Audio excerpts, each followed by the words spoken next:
వీళ్ళు చేస్తున్నది ఏంటంటే ఇంత దుర్మార్గంగా మేము అసలే పెన్షన్ నన్ను కోసుక తింటరా వండక తింటరా అన్న స్టేజ్ నుంచి ఇప్పటి వరకు పెన్షనర్ల ఉసురు పోసుకునేటువంటి పరిస్థితి వచ్చింది. కాబట్టి ఈ పెన్షనర్లకు ఏ మరణాలు జరుగుతున్నా వారికి సంబంధించినటువంటి అనారోగ్య కారణాలతో ఇవాళ ఆసుపత్రుల్లో ఉన్నటువంటి వాళ్ళకందరికీ ఏది జరిగినా ఈ రాష్ట్ర ప్రభుత్వం బాధ్యతనే.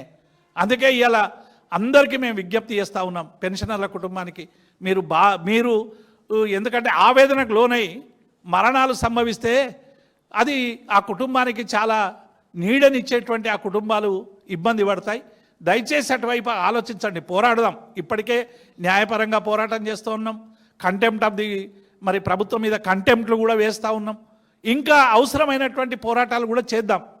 ఎందుకంటే ఈ ప్రభుత్వం పూర్తిగా మరి ఎన్నిసార్లు మొరబెట్టుకున్నా కూడా ఉల్కని పలకని ప్రభుత్వం ఏదైనా ఉందంటే అది ఒక రేవంత్ రెడ్డి ప్రభుత్వం. ఎవరు ఎన్ని బాధలు చెప్పుకున్నా, ఎవరు ఎన్ని కష్టాలు చెప్పుకున్నా, చివరికి ప్రాణాలు పోయినా కూడా దాని మీద లెక్కలేనటువంటి పరిస్థితి కనబడతా ఉందనేటువంటి విషయాన్ని మేము ఈ సందర్భంగా గుర్తు చేస్తూ ఉన్నాం.